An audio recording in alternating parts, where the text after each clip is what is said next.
নদিয়ার মায়াপুরের পূর্ব মোল্লাপাড়া প্রাথমিক বিদ্যালয়ের উদ্যোগে আজ সংবিধান দিবস পালিত হয়। বিদ্যালয়ের পক্ষ থেকে স্থানীয় এলাকায় এক পদযাত্রার আয়োজন করা হয়।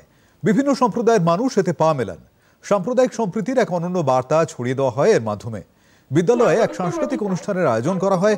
অনুষ্ঠানে প্রধান অতিথি নবদ্বীপ উত্তর চক্রের অবর বিদ্যালয় পরিদর্শক জানবাজ শেখ সংবিধানের গুরুত্ব তুলে ধরেন।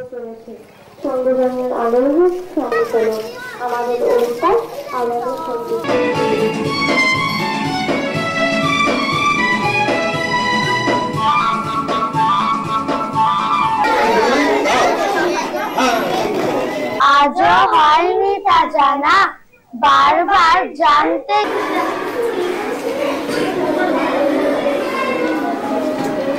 কয়েকজন ছাত্র নিজেদের সেজে হিন্দু, মুসলিম, খ্রিস্টান যারা সেজেছে প্রভাত ফেরিতে পা দিয়েছে, সমাজের কাছে একটা আলাদা বার্তা গেছে। কারণ আমাদের সংবিধান যে অধিকার দিয়েছে আমরা একসাথে বাঁচবো, সে যে ধর্মেই হোক না কেন, সেটা এই স্কুলের ছাত্রছাত্রীরা এখানে দেখিয়েছে।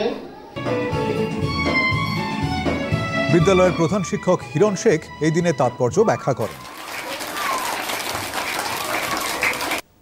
আজ 26শে নভেম্বর 1949 সালের আজকের দিনেই ভারতের গণপরিষদের সংবিধান গৃহীত হয়। আজকে আমরা বিদ্যালয়ে প্রভাত ফেরির মাধ্যমে এলাকার জনগণ তথা আমাদের অভিভাবক এবং ছাত্রছাত্রীদের সংবিধানের সার্বভৌমত্ব তুলে ধরাটাই ছিল আমাদের প্রধান লক্ষ্য। এছাড়াও সংবিধানের প্রণেতা অর্থাৎ ডক্টর বি.আর. আম্বেদকরের প্রতিকৃতিতেও আমরা মাল্যদান করেছি এবং আমাদের বিদ্যালয়ে বিভিন্ন সাংস্কৃতিক অনুষ্ঠানের মাধ্যমে আজকের দিনটা আমরা পালন করেছি।